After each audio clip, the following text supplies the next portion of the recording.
Welcome to Adventures in Landlording, where we sit in blue chairs and gab about all the trials and tribulations of rental property management. First segment I want to talk to you about comes from Reddit. It is posted by username ElectricZ, and the title is Rights to Privacy, Renting a Room from Landlord Couple.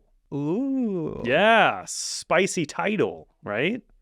So it's quite a long post, so I'll just kind of summarize here. The tenant is in a house hacking situation with their landlords, who are a couple. And the tenant is complaining about several things, but I think the three big ones, right? So first of all, the landlord entered their room to fix an incorrectly installed ceiling fan without prior notice. They did it again with a broken smoke detector and just kind of said whatever when confronted about giving notice. Okay.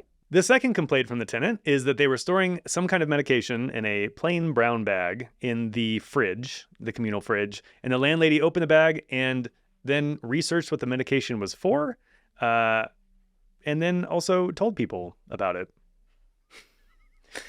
Ooh, all right. Those are some choices. Yeah. Yep.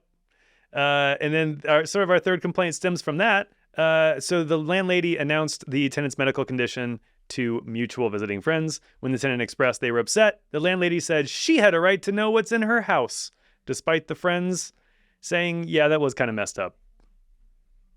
Yeah, that is pretty messed That's up, pretty actually. messed up. That's pretty Okay. rude.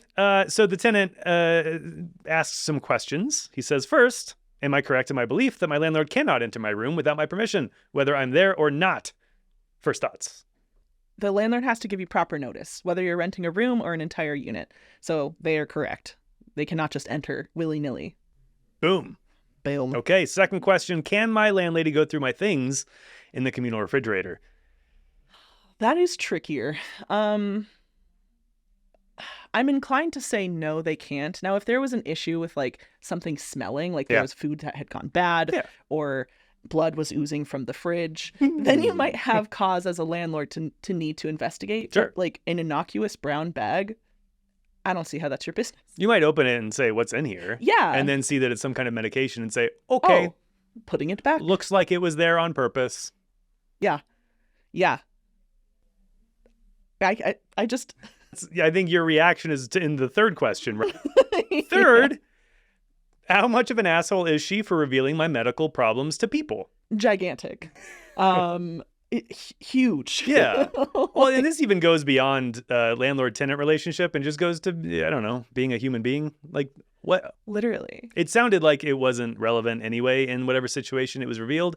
But also, she only had the knowledge of this person's medical condition because she not only went through his medication, she then researched the medication and then decided to bring it up. Made it a topic of conversation for people visiting and like mutual friends, he said. Yeah. So it's like, that is so out of line. And the fact that the tenant's friends were backing up the fact that this is a messed up thing to do. And the landlady's like, well, it's my right to know. No, it's not. It's my house, It's my my rules. house. And even if you're like, ooh, weird brown bag. I open the brown bag. Oh, things in there that are not mine. Just put it back. Yeah. You don't need to make a show of it and bring it up like that's the person's right to privacy. Mm-hmm. And while HIPAA does not apply in this situation, It does not. it's still just a decency aspect. Yeah. Like, you didn't need to do this. Yeah. I mean, we don't know what the medication is. No. But it sounds like it is a legitimate medication. Uh-huh. If it was a brown paper bag and she opened it and it was like a brick of cocaine, that would be a different story. Different story. You get the prescription note. You see who ordered the cocaine. There's a whole thing that you can do. But no, this is like legitimate medication. Yeah. So it's like you don't need to trot out someone else's medical history to visiting guests. That's weird. Like, why are you doing that? Yeah, and then there is a final paragraph on this post in which the tenant reveals that they cannot move. They are unable to work because of medical conditions. And that they've known the landlord couple for over 20 years. And that landlord couple has rented out to over a dozen tenants. With friends like that, who needs enemies? Honestly. Like... Well, this goes to, I think, one of the best pieces of advice for new landlords, which is don't rent to friends or family. Solidly, yes.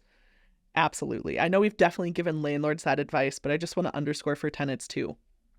if you are in a position where you need housing, that is a really sticky and stressful spot to be in. However, particularly in a house hacking situation or wherever you don't have your own privacy by design, by the layout of the unit, just remember that like even in the best case scenarios where everything's by the books, there is a really good chance that your relationship is just going to change. Yeah. Worst case scenario, your landlady will go through your medication and tell all your mutual friends about your medical problems for fun and profit. I don't know. Not sure how you profit off that one, but sure. It is your collective rent. So... Yeah. Look, as a landlord, you are a service provider. You are running a service business. Whether you think of it like that or not, you should, because it's going to help you a lot with how you make decisions down the line. But you are running a service. The service is providing housing, and for that, you receive rent payments. And when you're running a business, you really shouldn't do it with friends or family. It's bad news bears. It's bad news bears. You're going to cross a bunch of lines, like lines that were obviously crossed here. Obviously, there were other issues, like we've been focusing on the medication thing, but the first complaint this tenant had was there was an incorrectly installed ceiling fan, which I have questions how you incorrectly install one. But there was something wrong with the ceiling fan, and it sounded like the landlord knew it was a problem and said, oh yeah, I'll get around to that. When you are friends with your tenants, it's a lot easier to be lackadaisical about these kinds of things, when you should be thinking as a business owner, as a service provider, the service you're providing is a place to live. Having a working fan that is installed correctly would be great to have in your place of residence. So not something you want to be lackadaisical about. And also a broken smoke detector. I mean, that gets into some actual lease violations. Yes. Yeah, actual safety violations. No, and I like what you said there. Do not be lackadaisical about your arrangement, no matter who your tenant is. But it's so easy to blur those lines if it is someone you've known in any capacity outside of a landlord-tenant relationship. And also, don't be so flippant about privacy, dudes. Yeah. Like that's each of these complaints has something to do with privacy violations. And whether that tanks your friendship or just makes it so that your tenant is super uncomfortable living there and wants to get out as soon as they can, it's not going to bode well for you as a business owner if you continue those practices. So Cut it the heck out. Cut it the heck out. A lot of our users, a lot of our landlords that we talk to started with house hacking. It is an awesome way to get started, awesome way to start building equity in the home that you're also living in. But you need to draw those boundaries, and not renting to friends or family is a good start.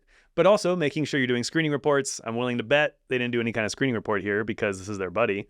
But making sure you have all those lines in place and that everything's outlined in your lease agreement, like broken smoke detector, I will fix it in X days, or, saying that I'm going to make sure your ceiling fan works, for instance. Yeah. Yeah. And I would also say if you have an expectation that you want to know what's going on in your shared fridge, put a note about that in the lease and just say, hey, I reserve the right to check it out, but I promise not to tell our shared friends what's in your brown bag as applicable. Yeah. Yeah, that's a weird one. Sorry, tenant. Sorry, Electric Z.